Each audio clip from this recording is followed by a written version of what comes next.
అధికారుల ధర్మసత్రం జీహెచ్ఎంసీ అక్రమార్కులకు పునరావాస కేంద్రంగా బల్దియా 1000 మందికి పైగా అక్రమ తిష్ట అవగాహన లేని విభాగాల్లో పోస్టింగ్స్ గత ప్రభుత్వ హయాంలో పైరవీలతో రిటైర్ అయిన సీట్లను వదలని ఆఫీసర్లు డిప్యూటేషన్ ముగిసినా వారు ఇక్కడే కంటిన్యూ ఫోకస్ పెట్టిన రాష్ట్ర సర్కార్ ఏం ఫోకస్ పెట్టింది ఇంకా జీహెచ్ఎంసీలో సోమేష్ కుమార్దే నడుస్తున్నది సోమేష్ కుమార్ పెట్టిన ఆఫీసర్లు ఇంకా అందులో ఉన్నారు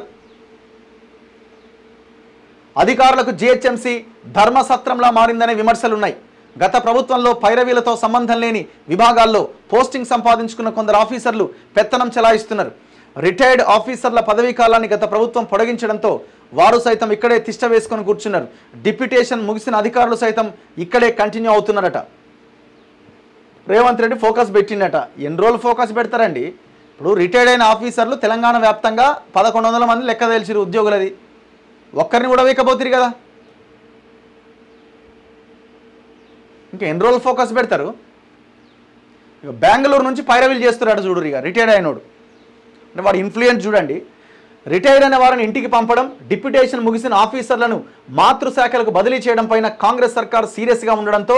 జీహెచ్ఎంసీలోని తమ పోస్టింగ్ను కాపాడుకునేందుకు ప్రయత్నాలు ముమ్మరం చేశారు కొందరు అధికారులు కర్ణాటక కాంగ్రెస్ నేతలతో పరిచయం ఉన్న రాష్ట్ర కాంగ్రెస్ నేతలను పట్టుకొని బెంగళూరు నుంచి పైరవీలు చేసుకుంటారట వీళ్ళని ఏమనాలే దొంగన డాష్ అనాలి వీళ్ళని అనలేం మనం కానీ నేను చెప్తున్నా కాంగ్రెస్లో డైనమిక్ లీడర్ అయిన రేవంత్ తరహాలోనే పొరుగు రాష్ట్రంలోని ఒక డైనమిక్ లీడర్ను కలిసి తమ పోస్టును కాపాడుకునేందుకు కష్టాలు పడుతున్నారట ఇక్కడ రేవంత్ రెడ్డి అంటే అటు డీకే శివకుమార్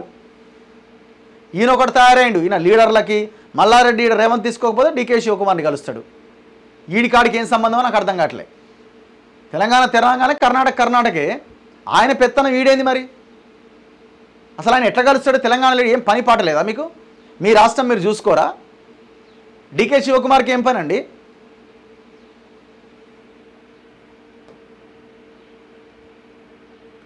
అక్రమార్జన కోసం పైరవీలు చేసుకొని జీహెచ్ఎంసీలో తిష్టవేసిన అధికారులకు బల్దియా ధర్మసత్రంలా మారిందనే విమర్శలు వెల్లువెత్తుతున్నాయి సుమారు 1.5 కోటి మంది జీవితాలను ప్రభావితం చేసే జీహెచ్ఎంసీలోకి ఇతర ప్రభుత్వ శాఖల నుంచి వచ్చిన అధికారులు డిప్యూటేషన్ల గడువు ముగిసినా సీట్లు వదలకుండా నిబంధనలకు విరుద్ధంగా ఇక్కడే కొనసాగుతున్నారు సూపరింటెండెంట్ మొదలుకొని అదనపు కమిషనర్ హోదా వరకు సుమారు 1000 మంది జీహెచ్ఎంసీలో కొనసాగుతున్నట్టుగా సమాచారం వీరిలో గత ప్రభుత్వ హయాంలో అప్పటి సర్కారు పెద్దల అడుగులకు మడుగులొత్తిన వారే ఎక్కువగా ఉన్నారు నాకు ఒకరి పేరు చాలామంది చెప్తా ఉంటారు ఈ ఎవరు వీళ్ళు ఈ ఆఫీసర్ ఒక కెనడీ అని ఒక ఆఫీసర్ ఉన్నాడట ఆయన సోమేష్ కుమార్ నియమించినోడే స్టిల్ ఇంకా ఆయన అక్కడ కంటిన్యూ అవుతూనే ఉన్నాడు పెద్ద ఎత్తున అవినీతికి పాల్పడుతున్నాడు ఆడ మరి ఎట్లా ఇది తెలియదా ఈ ప్రభుత్వానికి తెలియదా రిటైర్ అయిన వారిని ఇళ్లకు డిప్యూటేషన్ గడువు ముగిసిన అధికారులను మాతృశాఖలకు సరెండర్ చేయాలని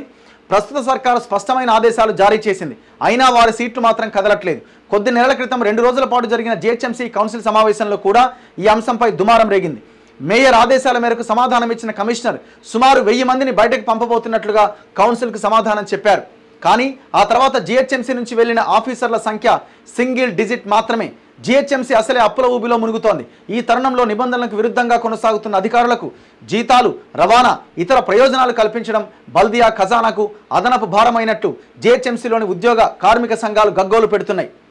మేనేజ్ చేసుకుంటూ కొనసాగిస్తున్నారట జీహెచ్ఎంసీలోని రిటైర్డ్ అధికారులు డిప్యూటేషన్ గడువు ముగిసిన ఆఫీసర్లు మేనేజ్ చేసుకుంటూ ఇక్కడే కొనసాగుతున్నారు దశాబ్ద కాలం క్రితం వైద్య ఆరోగ్య శాఖ నుంచి జీహెచ్ఎంసీలోకి డిప్యూటేషన్ పైన మెడికల్ ఆఫీసర్లుగా వచ్చిన 10 మందిని గత కమిషనర్ లోకేష్ కుమార్ మాతృశాఖకు సరెండర్ చేశారు కానీ అప్పట్లో మున్సిపల్ శాఖలో కీలకమైన హోదాలో పనిచేసిన ఒక ఉన్నతాధికారి అండతో 3 అధికారులు మళ్లీ వచ్చి ఇక్కడే తిష్ట వేశారు కొందరైతే తమకు సంబంధం లేని విభాగాల్లో జాయింట్ కమిషనర్లుగా కొనసాగుతూ పెత్తనం చెలాయిస్తున్నారు ఈ వ్యవహారంపై సదరు మున్సిపల్ శాఖలో కీలకమైన హోదాలో పనిచేసిన ఆఫీసర్కు అప్పటి కమిషనర్ లోకేష్ కుమార్కు మధ్య హాట్గా డిస్కషన్ జరిగిందట అయితే ఆ 3 ఆఫీసర్ల కొనసాగింపుకు సంబంధించి శాఖలో చూసి చూడనట్టుగా వ్యవహరించాలనే మౌఖిక ఆదేశాలు ఉన్నాయంటే ఆ ఆఫీసర్లు ఏ స్థాయిలో ముడుపులు సమర్పించి ఉంటారనే చర్చ జరుగుతున్నది వీరిలో ఒక అధికారి ఖైరతాబాద్ సర్కిల్లో కొనసాగితే